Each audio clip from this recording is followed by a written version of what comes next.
Another murder that I can probably shed some light was that of the late Attorney Rolando Lopoz, my first cousin, who was the former city prosecutor of Mati City in Davao Oriental.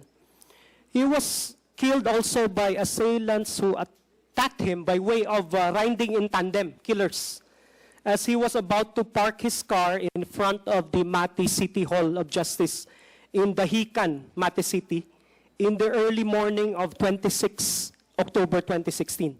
Note that his murder was just around 4 months into the Duterte administration, but it happened in the thick of the extrajudicial killings already po. Attorney Asido, as city prosecutor, he was actually a hemiplegic. His left part of this body was paralyzed as a result of a stroke. He was a stroke victim, probably because he was so conscientious in his duties as city prosecutor. He would work till the wee hours of the morning just to resolve cases.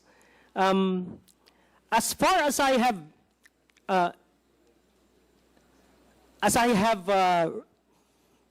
actually all the details as to his killings, I would rather defer supposedly to his immediate family.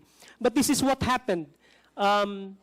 He was handling, as city prosecutor, a murder case in the Regional Trial Court of Mati City. The judge downgraded the case to homicide. He disagreed, and so he brought the case all the way up to the Court of Appeals. He won there, and that the Court of Appeals ordered the reinstatement of the murder case and ordered the rearrest of the accused. The accused refused to surrender, and then several weeks thereafter, my cousin was killed. But what is peculiar, Honorable Arlene Brosas, with his case was that, in the early days of the past administration, again, I cannot recall already the exact date and month that our conversation happened.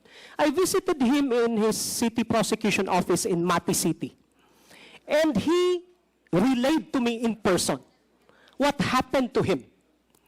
Apparently, he dismissed several drugs cases because, according to the late city prosecutor Rolando Lopoz, the version of the police was too incredible and unbelievable that he had no choice but to dismiss the cases. Apparently, these rogue police officers reported him to the administration, to the former president, that he was ordered to explain himself. He was called to Davao. That was the early days of the past administration when the former president was still holding office in Davao City most of the time. And he was made to explain. So, what is peculiar here is that his case, according to him, he was so frustrated because what he was only doing was his sworn duty as a lawyer, an officer of the court, and as a prosecutor. That if the evidence, there's no probable cause, he dismissed the cases. But instead, he was reported as having drug links because he dismissed those cases. He was so frustrated, Honorable Brosas, that he told me that I might as well leave this job. I'm just doing the best that I can do. And yet, I was reported. And then I was made to explain. He was made to go to Davao and explain. So, my point here is that... Excuse me, Attorney. Yes. Can you... I know how passionate you are on this issue. Yes, Your Honor. And I observe that you are really fueled with passion to answer the questions of the members. But please, kindly shorten it. Yes. Okay, thank you. Yes. So my point, Your Honor, the Honorable lead chairperson, is this, that this might not be his experience might not be an isolated case.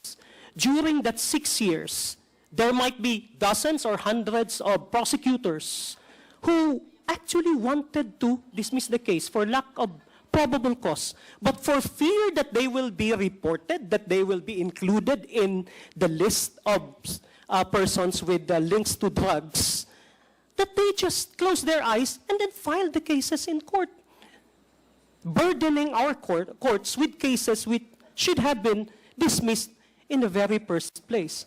And it's peculiar because just months after this happened, he was attacked. And he's now dead. So, this really is a big burden. And parang bang, what happened, Honorable Brosas, is this. If you handle cases for drug suspects, you will be killed. If you are a public prosecutor who will dismiss cases, you will also be targeted. You will be placed in a list. You will be reported. What can you do? So that's what happened. Yes, thank you, Mr.